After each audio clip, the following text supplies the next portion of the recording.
जय हिंद दोस्तों, सैनिक समाचारों में आपका हार्दिक स्वागत है। सबसे पहले बात करूंगा आज सर्कुलर 568 उन एक्स सर्विसमैन भाइयों की जो 2006 से पहले रिटायरीज हैं, उनको 2016 के बाद पैसे मिलने थे, एरियर मिलना था। आखिर उसका क्या है नियम?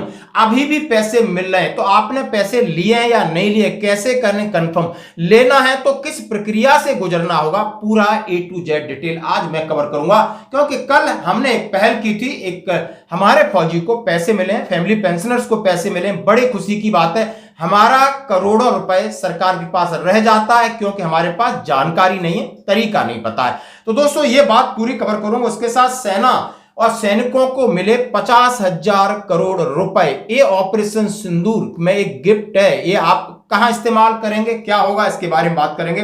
और दोस्तों NSG कमांडो 3 स्टार कंधे पर, पुलिस कर रही है परेशान और दबंगई उसके घर में जाकर के दे रहे हैं धमकी। आखिर क्यों परेशान है, ये अपना वीडियो लेके सामने आया है, मदद मांग रहा है किससे, जरा बात करूंगा। स्पेशल तिरंगा यात्रा, हाँ जी दोस्तों, भाईचारे का प्रतीक है ये स्पेशल तिरंगा यात्रा, प्रेम का और हमारी जैसी आइडेंटिटी, जैसा हम चाहते हैं वैसा एक एग्जांपल इन्होंने सेट किया है। जरा आपको देख के बहुत जबरदस्त खुशी होगी। और आपको बहिष्कार करना होगा तुर्की का और अजरबैजान, जो दो कंट्री हैं, इन्होंने सामने आकर के पाकिस्तान का सपोर्ट किया, यानी उन्होंने सोल्जर भेजे, अपने हथियार भेजे और आज कह रहे हैं कि हमें भारत से कोई लेना देना नहीं है। अच्छी बात है, हम इनका स्वागत करते हैं। ये वही तुर्की है जहां पर भूकंप आने पर भारत सबसे पहले करोड़ों रुपए की मदद लेके उनके पास पहुंचा था। तो एहसान फरामोश को सुनिए।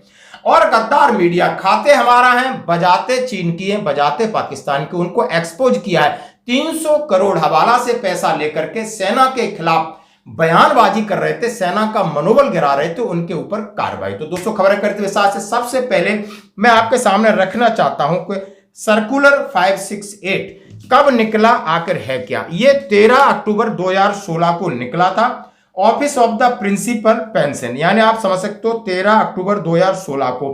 अब फायदा किसको मिलना था? 2006 और पिछले वाले रिटायर्ड, यानी 10 साल का अंतर होता है। और 10 साल में लोग भूल जाते हैं कि हमारी बेसिक पेंशन कितनी, क्योंकि हमारे जवानों की अवेयरनेस बहुत ही कम है, उन्हें नहीं पता कि पेंशन किस हिसाब से मिली। लेकिन अब इसका उद्देश्य क्या है? उद्देश्य सीधा सीधा कि revision of pension pre 2006 pensioners JCUR and commission अफसर dealing of qualifying service of 33 years of revision pension. अब यह शब्द है डीलिंग ऑफ क्वालिफाइंग सर्विस, इसके संदर्भ में अब मैं सीधा सीधा आपके सामने कुछ चीजें रखना चाहता हूं कि परिपत्र सर्कुलर 568 रक्षा मंत्रालय द्वारा जारी किया गया एक वो आदेश है जो पेंशन भोगियों को न्यूनतम गारंटीकृत पेंशन यानी मिनिमम गारंटी पेंशन प्रदान करता है। यह सर्कुलर पेंशन भोगियों को पेंशन के मामले में एक बेहतर वित्तीय स्थिति प्रदान करता है, खासकर उन लोगों के लिए जिनकी सेवा अवधि कम है।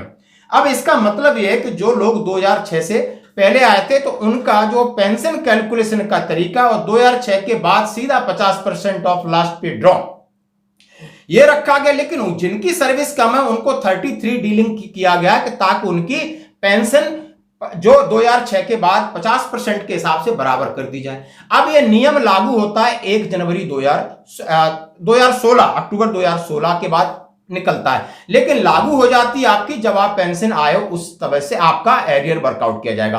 अब एक इक्वलाइजेशन होता है आपका OROP 1 में, यानी OROP 1 में रैंक और सर्विस स्ट्रक्चर से बराबर तो कर दिए, लेकिन जो पिछला पीरियड है जहां आप कम ले रहे थे उसको उसकी भरपाई उन्होंने 2016 के बाद किया है। अब पेमेंट का तरीका और लेने का तरीका क्या था किसी को नहीं पता। उस समय 7th पे कमीशन का एरियर भी साथ में आ रहा था और इसका भी एरियर उन्होंने दिया था, तो लोगों को इतना समझ में नहीं आता, आज भी समझ में नहीं आ रहा है। तो आप समझ सकते हो कि आपको पैसा मिला है या नहीं मिला है। और इसका हमारा पेंशन का तरीका था CPPC, आप बैंक और CPPC हमें ये सारी सुविधाएं पेंशन की प्राप्त करती थी। आज हम इस पर्स में माइग्रेट हो गए, तो अब हमने किस प्रोसेस को फॉलो करना है, तो थोड़ा पहले 568 के बारे में और जान लेते हैं।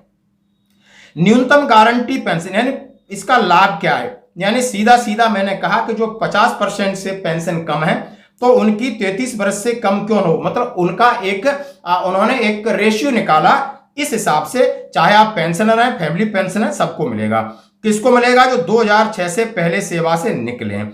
आर्थिक सुरक्षा के लिए उन्होंने बताया कि यदि एक पेंशन भोगी की सेवा अवधि 33 वर्ष से कम है तो भी उन्हें न्यूनतम वेतन का 50% पेंशन के रूप में मिलेगा। यदि एक परिवार है फैमिली पेंशन की सेवा अवधि 33 वर्ष से कम है तो उन्हें न्यूनतम पेंशन का 30% मिलेगा। यानी सर्विस पेंशन 50% के हिसाब से आपके 33 साल सर्विस और फैमिली पेंशन 30% के हिसाब से क्लियर उन्होंने कर दिया है। अब ये सारी चीजें हिंदी और अंग्रेजी में आपके सामने। अब सर्कुलर क्या कहता है जरा हम इसके ऊपर देखते हैं। वो कह रहा है, अब ये उन्होंने एक सर्कुलर निकाला है 13 अक्टूबर 2016 को और सीधा सीधा तमाम सर्कुलर का हवाला देते हुए उन्होंने कहा कि हमने कई सर्कुलर द्वारा कोशिश की कि हम पेंशन को बराबर करते हैं, लेकिन ये अभी एक चीज पकड़ में उन्होंने आई। उन्होंने कहा है कि भाई इसके साथ तो जो 2006 से पहले के रिटायर्डी हैं, खासकर कम सर्विस वाले, खासकर छोटे रैंक वाले, उनको इसका फायदा मिलना चाहिए। पहले उनकी पेंशन को डीलिंग करके 33 साल सर्विस के हिसाब से 50% तय की जाए, उसके बाद ORP 1 का लाभ मिले, उसके बाद उन्हें 7th पे CPC का लाभ मिले। ये सारी चिट्ठी है, आप देख सकते हो। इसके साथ उन्होंने टेबलें निकाली। अब जो टेबल्स निकाली हैं वो आप देख सकते हो कि इसमें पूरी टेबल दिया है। आर्मी के लिए, एयरफोर्स के लिए, नेवी के लिए, कमीशन अफसर के लिए अलग अलग है। अब मैं लेफ्टिनेंट कर्नल वगैरह आपने देख लिया। आर्मी के संदर्भ में आप देखना चाहते हो, मिनिमम ऑफ फिटमेंट टेबल उन्होंने बताया सिपाही की 12,240 से कम नहीं होगी। इसमें कोई सर्विस क्राइटेरिया नहीं रखा है। नायक की कितनी होगी, अब उन्होंने सारा minimum fitment table, service pension आपकी उसके हिसाब से कितनी होगी, पहले उनकी पे बनाते हैं, फिर आपके सामने उनकी पेंशन बना देते हैं कि 1 जनवरी 2006 को 6,120 से कम नहीं होनी चाहिए। नायक की 6,400 से 25 से कम नहीं होनी चाहिए। हवलदार की 6,950 से कम नहीं। नायब सूबेदार की 9,170 से कम नहीं। सूबेदार की 10,280 से कम नहीं। सूबेदार मेजर की 10,845 से कम नहीं। ऑनरी लेफ्टिनेंट की 15,465 से कम नहीं। ऑनरी कैप्टन की 16,145 से कम नहीं। इसी तरीके से enhance rate of ordinary family pension, normal rate of family pension को क्या उन्होंने पैमाना रखा है, एक एक चीज को। ये टेबल आप जरूर ले लेना, एक बार इसको समझ लेना। इसी तरह एयरफोर्स का है, आर्मी का है, नेवी का, यानी सभी का टेबल दिया हुआ है। अभी मैं आपके सामने एक लेटेस्ट जानकारी इसलिए आपके साथ शेयर करना चाहता था कि अभी जैसे कि अभी 2024 में मामला था और सीधा प्रयागराज ने दिया है कि रिवीजन ऑफ पेंशन रजिस्ट्रेशन, उन्होंने DOPPW। अब मैं बोलूंगा शिकायत का तरीका। अब शिकायत का तरीका यह है कि आपको न पता है कि मिला या नहीं मिला है, एक बार अपना अकाउंट चेक कर सकते हैं या फिर आपको CP ग्राम पे जाकर के इसकी कंप्लेंट डाल दिए। Department of pension and pension welfare इसके लिए बैठा है। अब CP ग्राम पे कंप्लेंट डालोगे और सर्कुलर की कॉपी लेके डालोगे, अपना सारा डिटेल आप डालोगे। अब आप नहीं डाल पाओगे तो आप समझ सकते हो कोई हेल्प सेंटर है, बहुत सारे सर्विस सेंटर चला रहे हैं, बहुत सारे हमारे एक्सर्विस मैन है, इनको जानकारी वो चला रहे हैं, उनसे आप मदद मांगिए तो CP ग्राम सीधा क्या करेगा, आपके रिकॉर्ड या आपके PCD यहाँ भेजेगा सारी जानकारी। जब उन्हें कंफर्म हो जाएगी इनको नहीं मिला है तो अब इससे कंफर्म किससे किया जाएगा, आपका CPPC से किया जाएगा। यानी जहां जिस बैंक से आप ले रहे थे उसकी लगभग राजधानी में उसकी बड़ी शाखा होती है जो पेंशन शाखा थी, उससे कंफर्मेशन लिया जाएगा और उसके बाद आपको पेड किया जाएगा, जैसा कि इनके लिए पेड किया गया है। आप देख सकते हो कि 1 जनवरी 2006 से 23 सितंबर 2012 तक 5,230 रुपए पर मंथ के हिसाब से आप देख सकते हो कितना अमाउंट बनेगा और इनके लिए ये पेड का आदेश निकला है और सीधा सीधा OIC स्पर्श को कॉपी कर दिया और इंडिविजुअल को कर दिया है कि भाई हमने सॉर्ट आउट करके आपका इतना पैसा निकाल दिया अकॉर्डिंग टू सर्कुलर 568 और आपको मिल जाएगा। अब बहुत सारी, अब ये सारी चीजें हमने मोटा मोटी तौर पे आपके सामने रखा है कि आप इसको एक बार आप फिर जाग जाएं, क्योंकि बड़ी खुशी होती है कि किसी को पैसा मिलता है और थोड़ी सी कोशिश करता है। अब बहुत सारे आपको सीधा आप CP ग्राम पे जा सकते हो, DIAV पे जा सकते हो, directorate of Indian army veterans, आप आर्मी के, इस पे आप शिकायत कर सकते हो। ये 2 माध्यम है। आप स्पर्श को करोगे तो बोलेगा भाई हमें, आप माइग्रेशन बाद में हुए, पहले की चीज है, हमें नहीं मालूम है, आप CPPC में जाइए। तो इस एक प्रोसेस को आपने एक बार समझना होगा और अपनी कार्रवाई करनी होगी। धन्यवाद दोस्तों। तो ये थी रिगार्डिंग 568 जो कब फिर लगातार लोग इस पर काम कर रहे हैं और चाह रहे हैं कि जिसको भी कंफ्यूजन है आप डालिए, जिसको नहीं मिला आप लीजिए, आपका पैसा है, कोई घर से नहीं दे रहा, ये मैं अपनी तरफ से जोड़ रहा हूं। अब मैं बात करूंगा सेना को मिले 50,000 करोड़ रुपए। हाँ जी दोस्तों, बड़ी बात है। इधर भारत की सरकार की तैयारी, उन्होंने सीधा सीधा कहा है 50,000 करोड़ अतिरिक्त देगी। यानी भारत सरकार की तैयारी ऑपरेशन सिंदूर के बाद रक्षा बजट के लिए 50,000 करोड़ मिल गए हैं। अब इसका खर्च न्यू दिल्ली ऑपरेशन सिंदूर के बाद भारत सरकार ने रक्षा बजट के लिए 50,000 करोड़ भी अतिरिक्त देने की तैयारी की है। इस रकम से नए हथियार, गोला बारूद, तकनीकी खरीदी जाएगी। साथ ही सेना की दूसरी जरूरतें, रिसर्च डेवलपमेंट पर खर्च किया जाएगा। इस बढ़ोतरी के बाद रक्षा मंत्रालय का कुल बजट 7.3 लाख करोड़ रुपए हो जाएगा। फरवरी में पेश किए गए जो 2025-26 के बजट में यह 6.81 लाख करोड़ रुपए था। पिछले साल से करीब 9.5% ज्यादा है। 2014-15 में 2.29 लाख करोड़ था, यानी 10 साल में 3 गुना बढ़ोतरी हो गई है।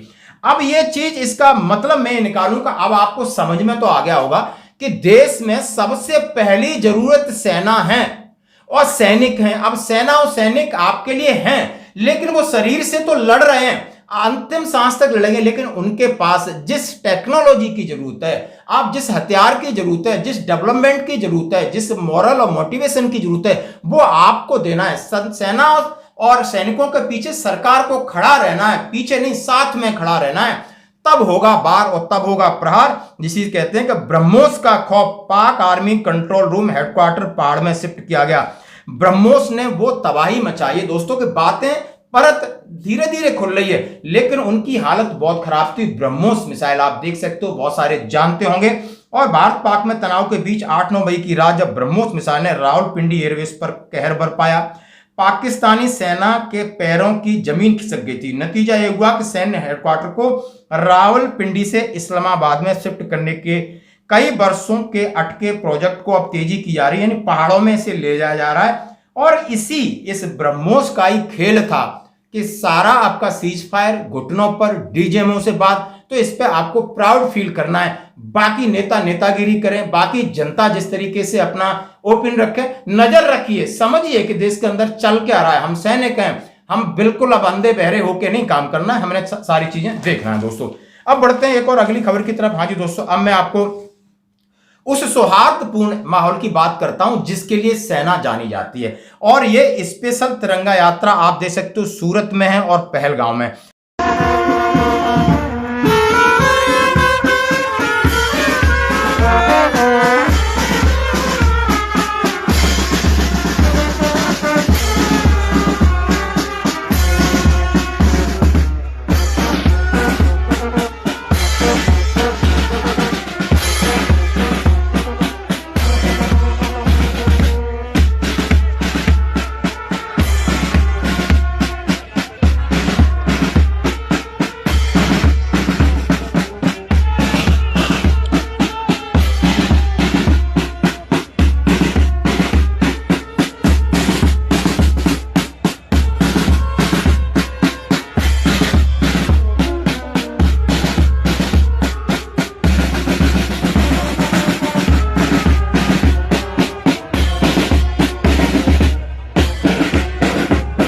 और वहां पर हमारे हिंदू हैं या मुस्लिम भाई हैं और जो बहरी मुसलमान हैं, सब लोगों ने एक तिरंगा, यानी राष्ट्र धर्म और राष्ट्र प्रेम सबसे बड़ा, किसी भी धर्म के पीछे चला गया, राष्ट्र प्रेम किसी भी पीछे चला गया, आप जितना मर्जी आप प्रोग्रेस कर लो, जितनी मर्जी चीजें कर लो, आपके अंदर समस्या रहेगी। जैसा कि सेना को आपको सर्वोच्च जगह, सर्वोच्च स्थान देना है और उनके लिए सारी चीजें, आज रेस्पेक्ट के सम्मान की बात देश की आ रही, तो ये वीडियो हमें बहुत भाया दोस्तों, बहुत पसंद आया। अब मैं बात करूंगा एनएसजी कमांडो की, ये बात करना भी बहुत जरूरी। मामला मैनपुरी का है, उत्तर प्रदेश का। इंस्पेक्टर कुलदीप सिंह है जो एनएसजी में है, इंस्पेक्टर है भाई।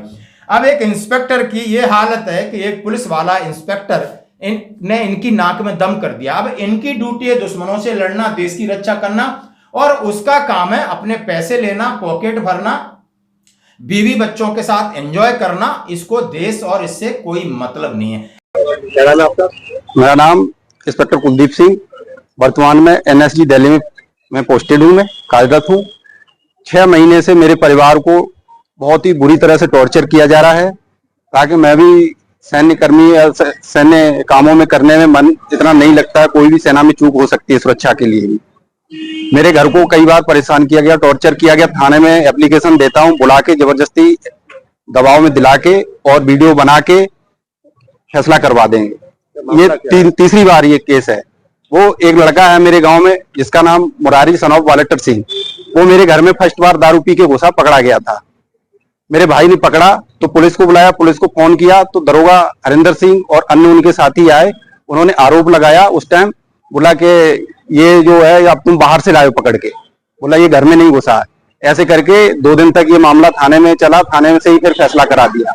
फिर उसी लड़के से मई के महीने में, वो मार्च के महीने में फिर हुआ, यही बात विवाद हुआ, गाली गलौज हुआ और मेरे भाई के ऊपर फायर का, बोला इसने फायर किया है और ऐसे करके आरोप लगा दिए ताकि ये किसी काम का न रहे। ये पढ़ाई लिखाई कर रहा है, अभी अपना सरकारी जॉब के लिए तैयारी कर रहा है, इसे भी उसी मतलब उलझाना चाह रहे हैं उन केसों में। तो कोई विशेष बात है क्या? विशेष यही है, लड़ाई झगड़ा, दारू पीना, रात को ईंट पत्थर फेंकना, औरतों की महिलाओं की छेड़खानी करना, आके दारू पी के बाहर रास्ते पे खड़े हो जाए। थाने में शिकायत 3 बार कर चुका हूँ, कोई वहां से मुझे संतुष्टि नहीं मिल रही है कि इनके ऊपर कार्रवाई हो, कानून कार्रवाई। दरोगा धर्मेंद्र सिंह है, हरिंदर सिंह है और उनके चौकी पे 2-3 और अन्य पुलिसकर्मी हैं। अच्छा, आपका भाई पेपर देने जा रहा था? आज पेपर देने जा रहा था बीएससी का। आए, ब्लैक शीशा की गाड़ी थी, आगे लगाई, न कुछ बताया। 2 हैं सिविल ड्रेस में, 2 हैं ड्रेस में, आके हाथ पकड़ा, बाइक से खींच के गाड़ी में डाला, मारते हुए ले गए और करौली बाईपास पे जाके इसे मार पीटता हुआ वहां पे जाके निकाल के फेंक दिया गाड़ी से। अभी आप क्या चाहते हैं? अभी मैं उन पे सख्त कार्रवाई हो, उन्हें सस्पेंड किया जाए और कानूनी कार्रवाई जो बनती है उनके ऊपर की जाए। छोड़ा गया। अब ये जो कह रहे हैं कि हम छुट्टी जाते, हमारे घर पे कुछ गांव के दबंग लोग हैं और वो आके हमें परेशान करते हैं, हमारे भाई को पीटते हैं, हमें धमकी देते हैं। और पुलिस इंस्पेक्टर कोई हरिंदर सिंह का नाम लिया जा रहा है, उन्होंने बोला कि हमने 3 बार शिकायत की और कोई एक्शन नहीं हो रहा है। तो महाराज योगी जी जरा सुनिए, सैनिक इस तरह वीडियो आगे डालता है तो उसको कोई पब्लिसिटी लेने के लिए नहीं आता, उसकी वो समस्या है कि वो अंदर से टूट चुका होता है, उसका कोई सुनता नहीं, तब सैनिक सामने आता है। ये सैनिक, ये एनएसजी कमांडो, ये इंस्पेक्टर आपके सामने आया है तो इसकी आपको मदद करनी होगी। सैनिक भाइयों से अपील है कि ज्यादा से किसी भी इलाके में, आप इसके इलाके में तो जाइए, थाने में मिलिए, दबाव डालिए, एसपी से मिलिए, बिल्कुल आपका हक है पूरा, अपने न्याय के लिए आप लड़ना होगा। अब मैं बात करूंगा तुर्की की और अजरबैजान की। हाँ जी दोस्तों, ये वो गद्दार कंट्री हैं जिनके देश में भूकंप आया था तो भारत ने सबसे जाके पहले मदद की थी और करोड़ों रुपए दिए थे। वहां जान माल का जो नुकसान था उसकी भरपाई के लिए भारत सबसे पहले पहुंचा था। हम लोग चलाएंगे। और ये भिकमंगा पाकिस्तान कहां पहुंचा हो, क्या मदद कर सकता है, ये खुद कटोरा लेके घूम रहा है। और वही तुर्की ऑपरेशन सिंदूर में फिजिकली उनके सैनिक हमसे लड़े, फिजिकली उनके ड्रोन हमने गिराए, पकड़े गए, कोई सबूत की जरूरत नहीं। चलो इतना हुआ, फिर उनके जो समझ सकते हो बड़े नेता ने कहा है कि पाकिस्तान के हम साथ हैं, हमें भारत से कोई लेना देना नहीं है। तो आप समझ सकते हो नो इंपोर्ट और नो एक्सपोर्ट, इनसे व्यापारिक या किसी भी प्रकार के आर्थिक संबंध है या राजनीतिक संबंध है पूरे खत्म कर देना चाहिए। ये बिल्कुल सामने लोगों ने कसम खाई है कि हम इनका सामान, हम इसका बहिष्कार करते हैं। उसके साथ ही कुछ लोग हमारा खाते हैं बजाते ये पड़ोसी का है। तो ऐसे ही 300 करोड़ रुपए चाइना और पाकिस्तान से लाके सेना और सैनिकों और सरकार के खिलाफ अनगल चीजें छापना अपने अखबार में, आप समझते हो गुजरात समाचार, और वहां के लोगों ने बहिष्कार किया, ऑफिस में जाके अखबार को फाड़ा और उसके खिलाफ ईडी ने बड़ी कार्रवाई की है। तो दोस्तों आज की खबरों में इतना ही, बने रहिए हमारे साथ।